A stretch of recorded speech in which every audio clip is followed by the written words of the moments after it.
Good morning, everybody. Um, yeah, it's great to see you all here. Thanks for coming. And I want to thank MUFON, Jan, Marquetta, Jennifer for having me here. So how many people have heard about the Ariel school incident? Wow, that's great. Because interesting, in 2008, when I got started, nobody knew it. You know, a few people knew it, had heard of this incident, except unless they saw sightings in 1994. Let me get started here. I know we're a little pressed for time.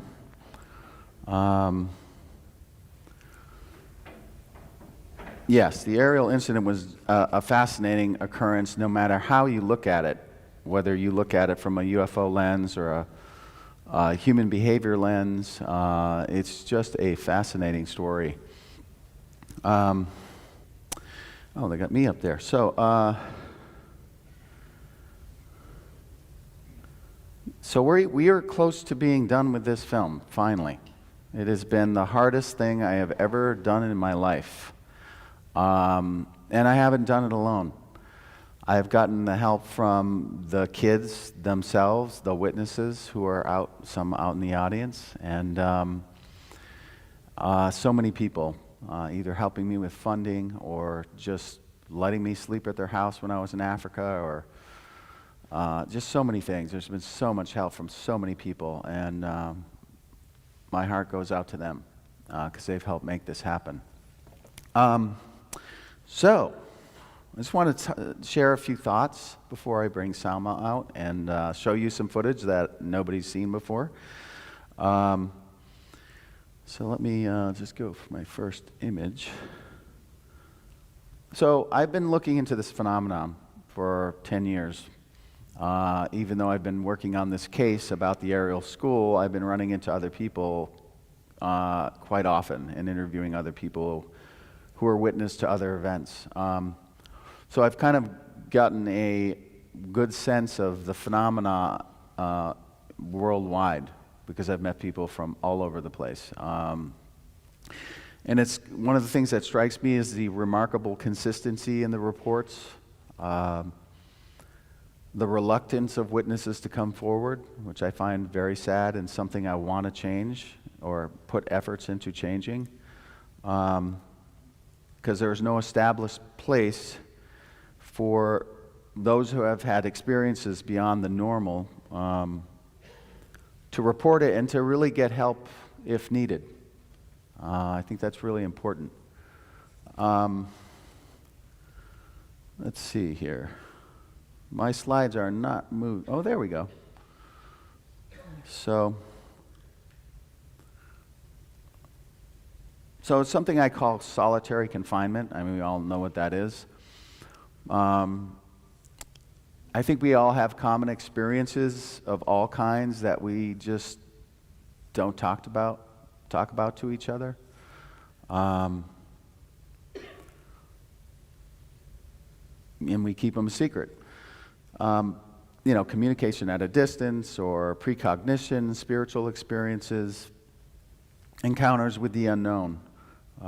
Things that we may not understand yet and only share them with if we ever share them with anybody, we share them only with people that are close to us.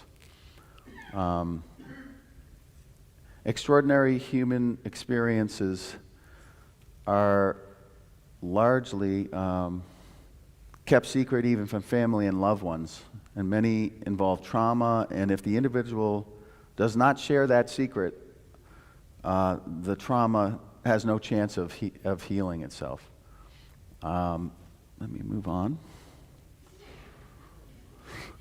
The atmosphere in our society still does not have proper outlets for people to share extraordinary experiences.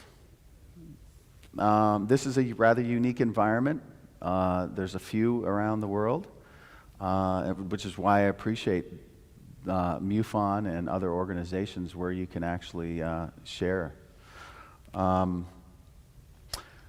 Dr. John Mack, he was a Harvard psychiatrist. He was he's in this film, who studied alien contact witnesses, and he created a program called PEER, Program for Extraordinary Experience Research, in an effort to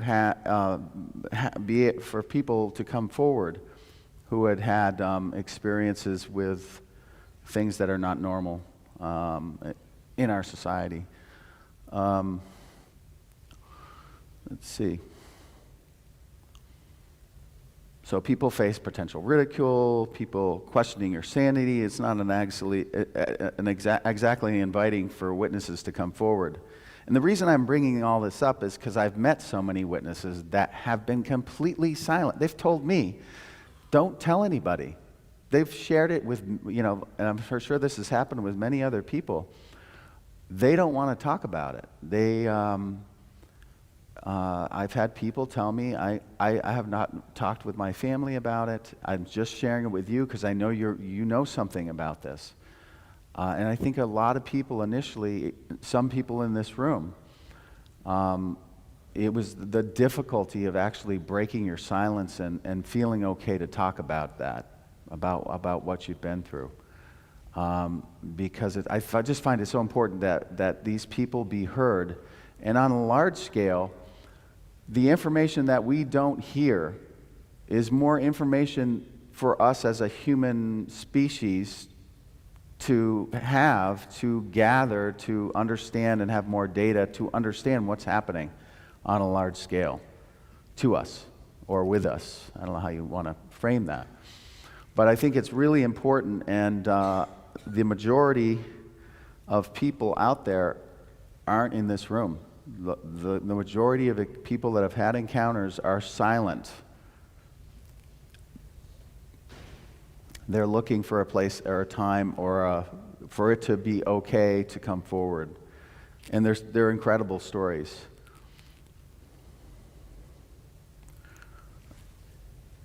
Oh, that one.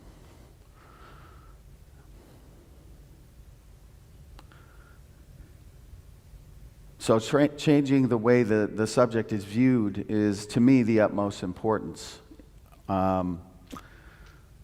To help us gather more information on what is interacting with us.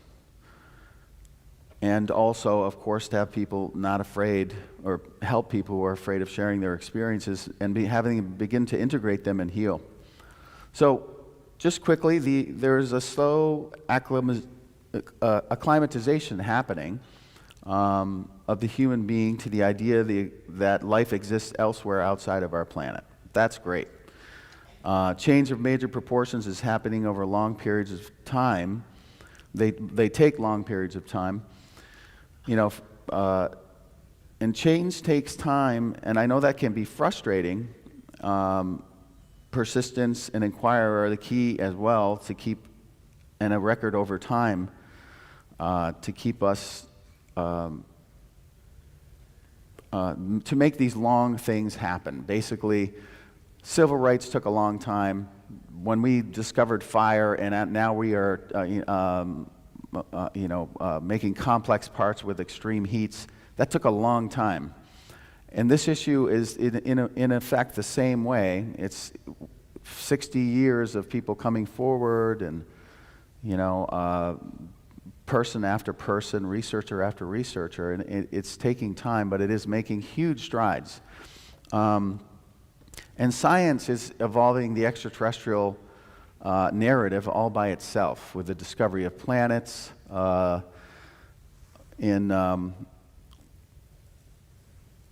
Okay, it's a technical marvel here. So,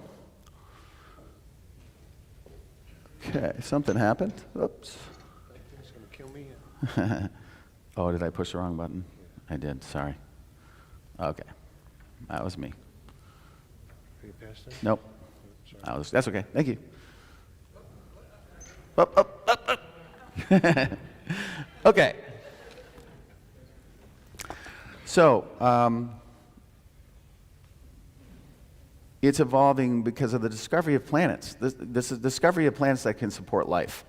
That is huge. NASA is, and the other space programs are evolving the extraterrestrial narrative all by themselves, which is great. You know, to a lot of people now, the idea of an alien civilization is not far-fetched. And then the revelation this year that everybody knows about in this room, I believe, and that is what happened in the New York Times in December. It's hugely significant. Leslie Keene, hats off to her, Hal Puthoff, Ralph Blumenthal, Helene Cooper, who made that New York Times article possible. They should be commended, as well as Lou and Alessandro. It is a significant moment in time where we all move closer to the truth.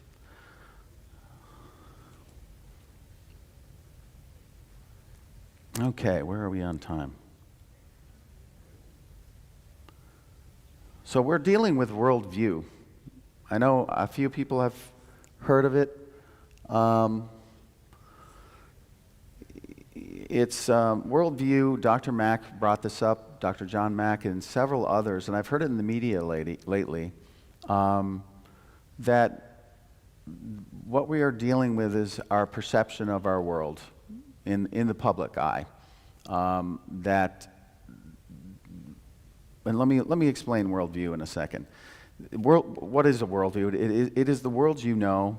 It is what you do. It is what you believe is important. What you believe is real and not real. What is reality? What is the reality that you live in? Worldviews are really hard to change because people get attached to them, and it makes them feel safe in a concrete world. This is what we're dealing with the main public in understanding this phenomena. Having this other information is disturbing to a person's worldview. And if you want to open your worldview, I suggest going to a third world country. That's one way to do it. But it's basically fear of change, fear of the unknown, fear of looking past our past and looking at our past and the decisions we've made in the light of new understanding. It's a long road, and worldviews take a long time to change.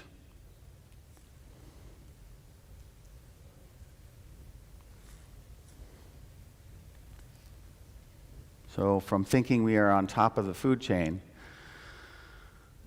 to understanding we are a part of something much bigger, that we are not the center of the universe, something that Copernicus said, Galileo said, later on Freud, and John Mack, Dr. John Mack from Harvard University, he believed this was the third major transition in breaking paradigms for the human race, and I believe that's true. Okay.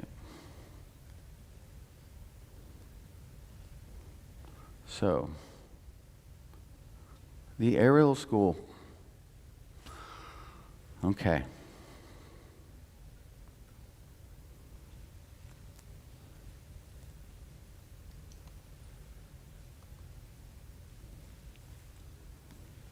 So it happened in Zimbabwe, Africa, 1994. In a rural farming town.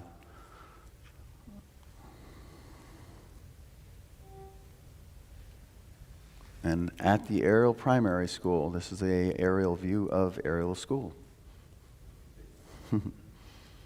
The event occurred on September 16th, 1994, at 10:30 in the morning in a playground. It was witnessed primarily by primary school children at break time and by some local residents. There were strange occurrences that were reported for over 4 days, not just here, but other locations in Zimbabwe, South Africa, Zambia, the countries that surround Zimbabwe. So what was reported? Reported by over 60 children, aged 6 to 13. Now, this number was the original number of drawings that were made. Since that time, I had found that the grade 1s and 2s that were on the playground, who were never interviewed because the school decided it was better for them not to traumatize the younger kids. I've interviewed a lot of the grade 1s and 2s, and they also witnessed this. So the number count on the actual people that viewed this is definitely a lot more than 62. Just wanted to say that. One of the many things that I'm going to start sharing a lot more about, because I've kept a lot of this stuff quiet.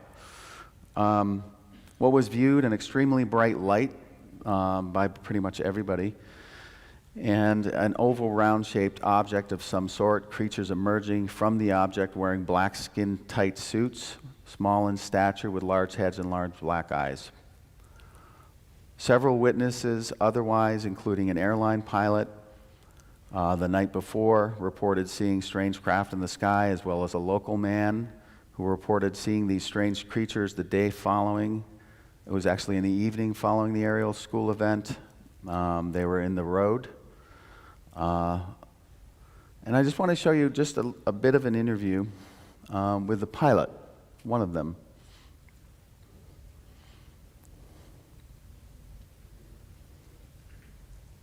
Okay. I'm dealing with two totally separate operating systems here. It's kind of interesting. Okay.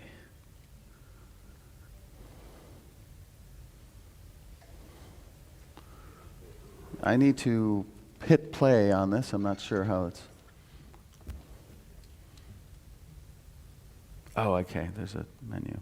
We were in the cruise at about 25,000 feet, and we were en route to Johannesburg. It was probably about 7:30 at night. And I had a friend of mine who was going to formate on us in another aircraft. He was going to come up behind us and formate on us and then break off and go to wherever he was going. And he called us on the radio and said that he could actually see us, and he was coming up, and we must keep a lookout for him. And we were looking left and right of the aircraft, and eventually we did see him. And I called him and I said, "Gerald, I can see you on my left-hand side." And he said, "No, we're on your right-hand side." And I actually said to him, "Well, I can see you on the left-hand side of the aircraft." And he confirmed that he was on the right-hand side of us. And when we actually looked out on the right-hand side, we could see him sitting there. We could see his aircraft on the right-hand side. And I said to him, "Well, if you're on our right-hand side, what is it we're seeing on the left?" And on our left-hand side was a ball of light. Don't know what it was. And he saw it, my co-pilot saw it, and we noticed this thing go from the left-hand wingtip across our track and disappear across the horizon. And that took about 3 or 4 seconds. And I asked Gerald if he had actually seen this thing, and he said, "Yeah, he saw it. It went from the left to the right. He doesn't know what it was." And we were actually talking to Botswana Air Traffic Control at the time, and they don't have radar coverage, so we didn't bother to ask them if they'd seen anything. But when we got to Johannesburg, Johannesburg's got radar coverage, and we asked them if they'd seen anything in the last hour, which was unusual on their radar. And the guy told us that he'd actually seen an object disappear right on the edge of their radar tracking area. But they didn't think anything of it because it was going so quick and it was brief. It was probably 4 seconds or 2 seconds on their screen. So they didn't think anything of it. So it's this was the night before Ariel school event. And this was at the border of Zimbabwe. He was crossing from Botswana into South Africa. So this is the kind of thing that I've run into that support this story as far as being doing due diligence on an investigation. And I just did want to share that with you. So we're at the Ariel school. I just want to show you some pictures of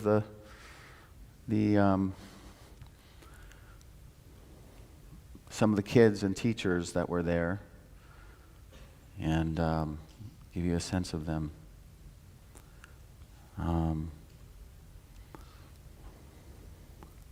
So 62, as I said before, there were 62 drawings made by these these children on the morning of the 19th of September at the request of the headmaster of the school because of the parents of the kids. It wasn't the school that actually made the decision about this. The parents came to the school or contacted the school and said, "What happened to our kids?" Because the kids came home and told their mom and dads. Parents and teachers became concerned that what the children reported may not have been their imagination.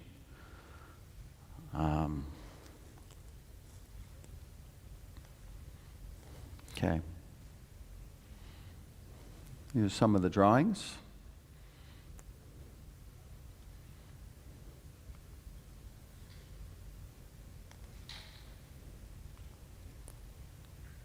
So this is something I did amongst other things to research what happened. I was looking for a satellite image from 1994 on that particular day. I've still not located it, but I did find a lot of other satellite images, not commercial ones, not Google ones. However, I did download some of the Google ones, and when I started looking at it, I'm like, okay, this is interesting, and I'll show you why. This is the Ariel school, right there. These are the classrooms here, these buildings here. The object was located out in here, in this area, and the children were gathered mostly here, but this is an enormous playground. I wish I went to school there. It's huge. So there's an upper playing field. This is where the little kids play. They play soccer on all these fields here. And I'll go to the other slide. So the teachers were having a staff meeting at the time in this room right there. This is the grade 1 classroom. This is an early satellite photo. Right there's grade 1. This is the tuck shop here. The tuck shop was like the candy concession store for when the kids were out on recess. So I went and looked at those windows and to see what their viewing angle was to where this was all witnessed. This was the viewing angle of the tuck shop where there was a woman waiting for the kids. She heard the noise. She heard the kids screaming. Initially, one of the children had come up to her and she sort of just flogged them off. That's her words, because she thought it was just something that some kind of game they were playing or something like that.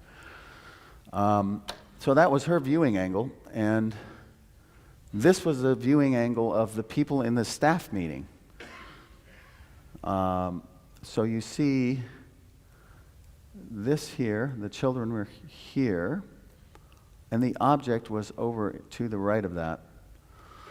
So there's no way any of those people could have seen what they were looking at from where they were located.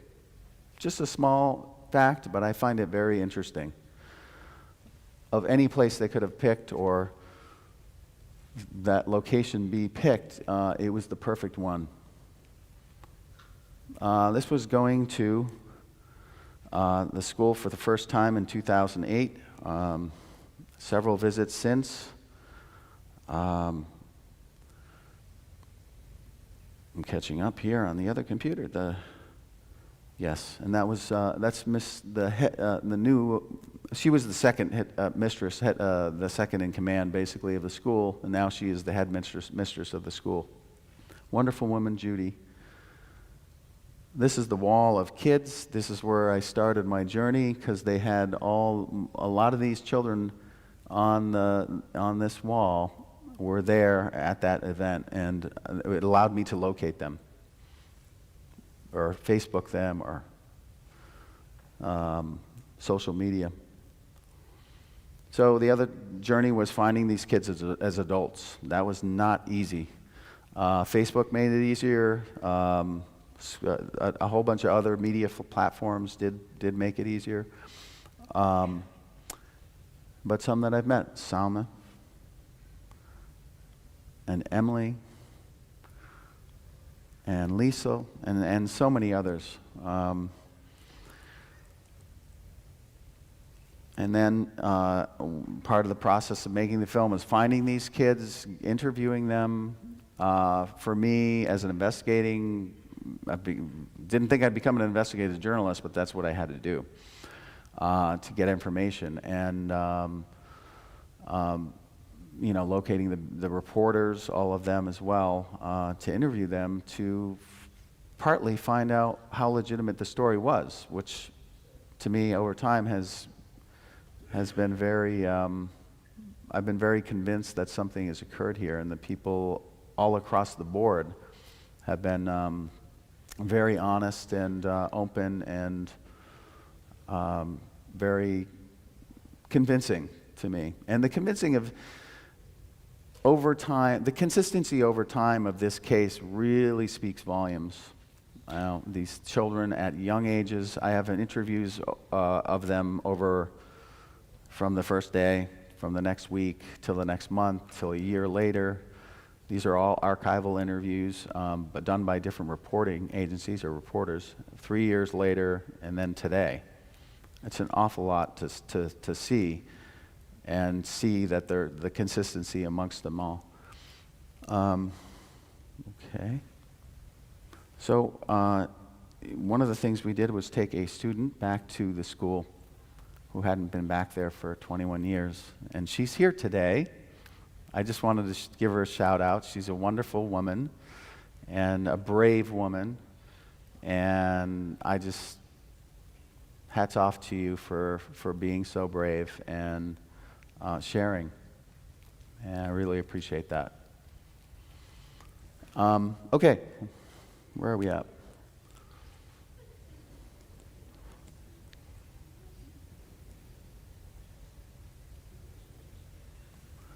Some of the interviews with the kids, some of the drawings. Dr. Mack from Harvard University came out there within a month to interview the kids. Big deal that he would have made that trip. And this is the other, one of the children looking off at the place where this thing had set down. This is the BBC reporter who first covered the incident. This guy made the story. If this guy did not show up on the scene, we probably wouldn't be hearing about this story. He was critical, and he got a phone call to come out to the school. It was one of the parents of the kids who knew him, and he was the first one on the scene. And he was not a UFO believer. He was very, very skeptical. But I got to hand it to him and the other media that showed up later, because they made it, this story, we didn't hear about this story if the media didn't show up and start rolling camera. Because that's really how this story is, that's what really tells this story. So I just want to say some thoughts real quick before I get Salma up here, which you're lucky to have. John Mack working with some of the kids. So, some closing thoughts on this. Personally, it's like, how many more reports is it going to take before we realize that there's something going on here that's really important for all of us, not just for every single person on this planet? If there's no one seriously looking at this phenomena at the top levels of intellect, of human intellect and capability, I will be very disappointed. We as humans, we do not understand everything by a long shot. Many of us pretend we do. I know it makes us feel safe, but that does not necessarily make us smarter. If we don't know, we should sure be curious to find out and apply the resources necessary in that effort. Our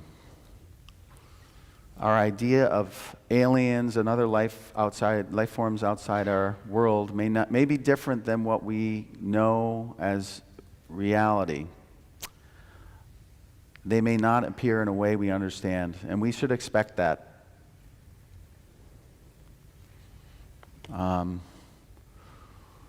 They are likely far more complex, will break the boundaries of our comprehension, which I think is proven in the anomalies, strangeness, shock that people actually report. Much of it will be hard to explain because of a lack of reference to things that we know and understand. And the reason this phenomenon has not gone away is because reports keep coming in. Witnesses continue to keep coming forward, and I invite that. I really do. I hope people keep coming forward. It's really important for all of us. Okay. And why is that important? Because another species that is more intelligent than us, more technologically advanced than us, older than us, whether they're positive or negative, doesn't care, it doesn't matter. They have the ability to decide our fate. So I want to show you guys, this is the first time I'm showing the trailer for the film, this trailer. This is our hot one. So I'm pretty excited to show it to you, and you ready?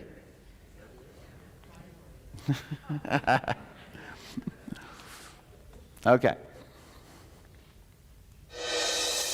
Hundreds of We people got volume? today phoned the ZBC saying they sighted an unidentifying flying object. Was a bright radiant light. I've never seen anything like it in my life. It was the absence of noise I didn't like. People from all over Zimbabwe were phoning the BBC to say, we've seen something weird. There were 3 of us that saw it. Myself, the co-pilot, and the pilot in the other aircraft. No wings, no nothing. Shiny oval thing. Ariel School, 19th September 94. Could you tell me what you saw on Friday? The silver thing in amongst this clump of trees. We saw this black figure running. His face was like this, and his eyes were down here. I just thought it was some kind of alien from a different planet. When you looked at those children, they were absolutely credible. And whereabouts was it? In the trees over there. There was a big group of kids pointing and making a noise and shouting and screaming. The panic spread. Am I safe or am I not safe? He's a Harvard psychiatrist. Meet Dr. John Mack. We came away convinced that an extraordinary event occurred here. I think they want people to know that we're actually making harm on this world. How did that get communicated to you? It came through my head. Somehow there was a message about pollution from the way he was staring? Yes.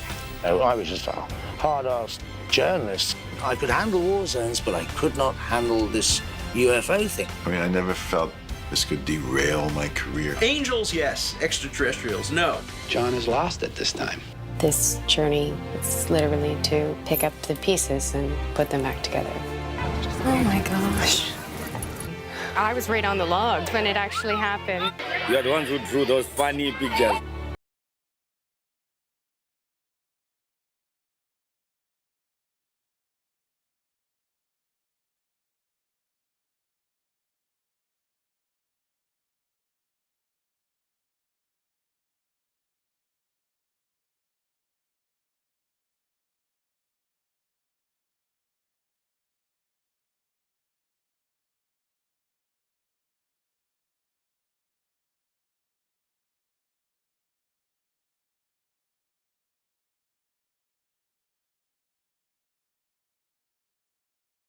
What does he want with us?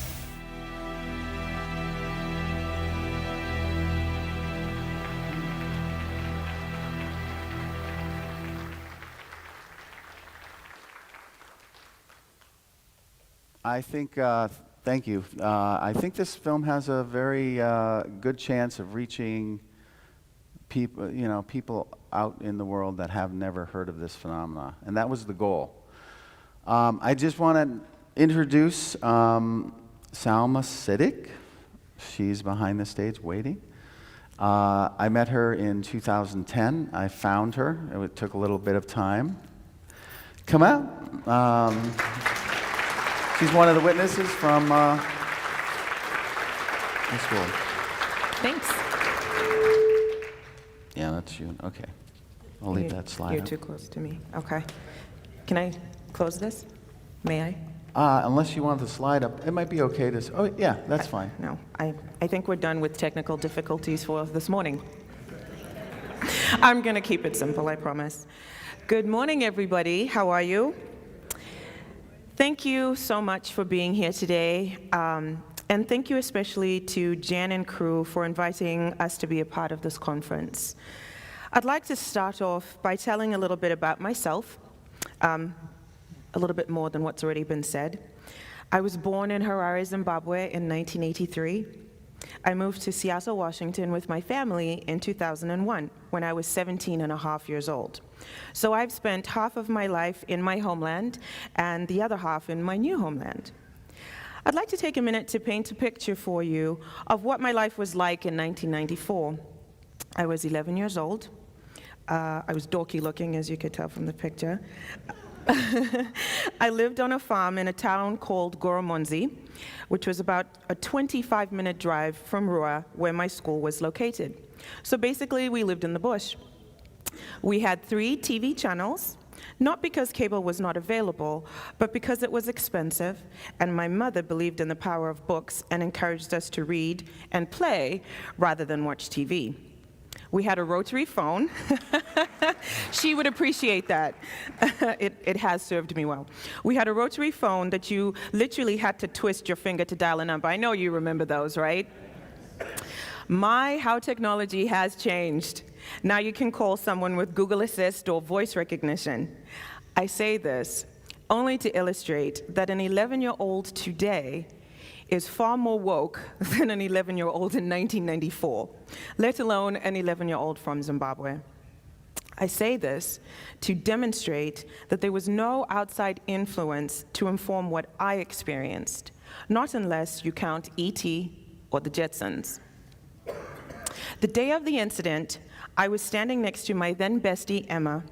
We were playing our usual games during recess, and she pointed something out in the bushes that was shining about 2 to 3 football fields away.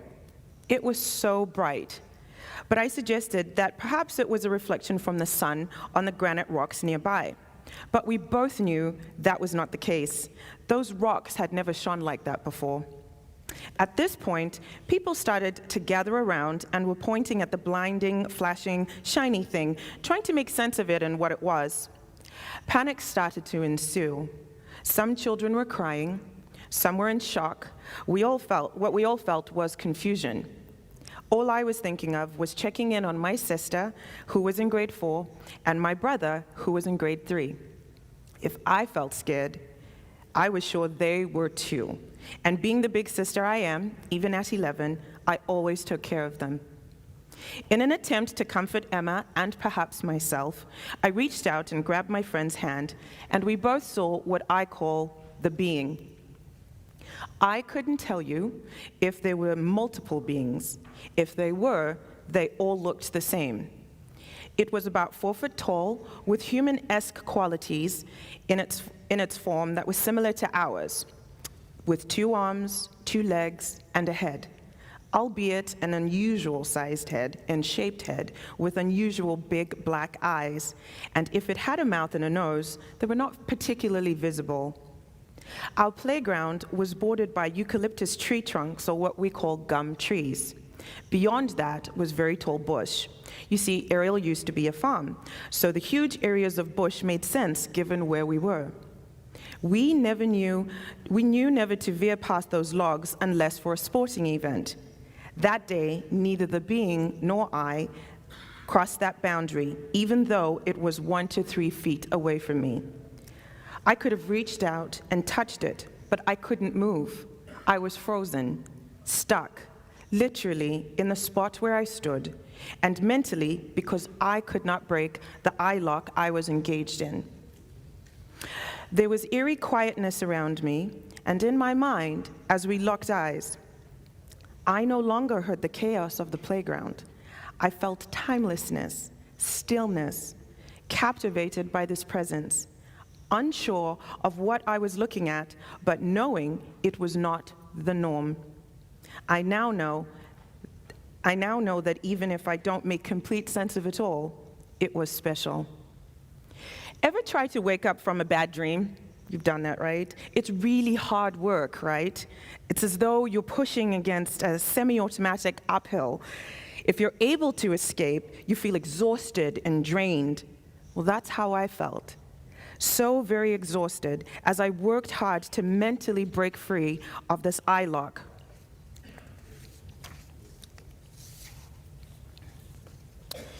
And I let go of my friend's hand to check in on my brother and sister. And when I found them, they were fine. It was as though nothing was going on. They were clueless on the goings-on on the playground. My sister later told me that they were more confused by the fact that I had stepped into their side of the playground and that I seemed scared and confused. All I could muster was to hug them and stay with them until the chaos subsided. I am often asked how I was left feeling after the incident was over, and how I went on with my day. My first thought was, well, how the hell do I tell my parents? And what do I tell them? See, African parents' tolerance for BS is on the low end of the spectrum. But I bravely told my mother about the incident the very same day that it happened. My mother and father sat me down and asked me to explain what I'd experienced. And the 11-year-old in me relived the event for my parents, after which my mother said, well, you know better than to lie to me, and you're not a child that lies about important things. And just like that, the people I hoped believed me the most had no skepticism or doubt about my experience and my truth. It was exhausting talking to all the press. I felt I had to keep explaining myself because I wasn't sure if the grown-ups believed me. I had no idea what the magnitude of the event was. Heck, I didn't even recognize what it meant for me. Life just continued, and focus was recentered on school, applying for high school, and taking exams in grade 7. I did have to run the cross-country course the next year, which was in parts or near where the craft had landed and the beings had been. Let me tell you, that year I broke the record and ran for my life. Literally, I was afraid I would see them again or be taken away. So how has this event played a role in how I live now? Well, I didn't talk about it for fear of retribution. Also, I was very tired of talking about it. I needed to make sense of it for myself. So I was in what I call a hibernation period until about 2010 when Randall reached out via Facebook. I had no idea my name was on a wall. It's nice to know. I thought he was joking when he mentioned wanting to continue Dr. Mack's work, and when he expressed interest in our experience. I thought, gosh, not again. And also, how the hell did he find me? I reached out to a few of the other people mentioned in his clip to see if Randall had contacted them as well. And of course, we Googled him, just to make sure he was legit. Randall met with me in 2010 at my apartment in Chicago, and for the first time, I saw the incident in a different light.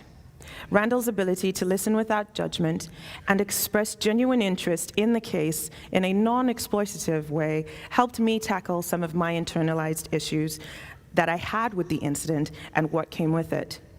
I knew I wasn't lying, I knew I had not been influenced, and I knew my truth. Thanks to Randall for sliding into my DM. So since 2010, I've been able to live in that truth and to do so unapologetically. So thank you for igniting the spark of truth and for being a great guidance to us all, Randall, and being able to share our story with the world in a way that is whole, that is accurate, that is relevant, and that is human. Your ability to tell our story has helped us in ways you will never know. So thank you, and thank you all for listening and for being a part of the conversation on Other Phenomenon. Thank you.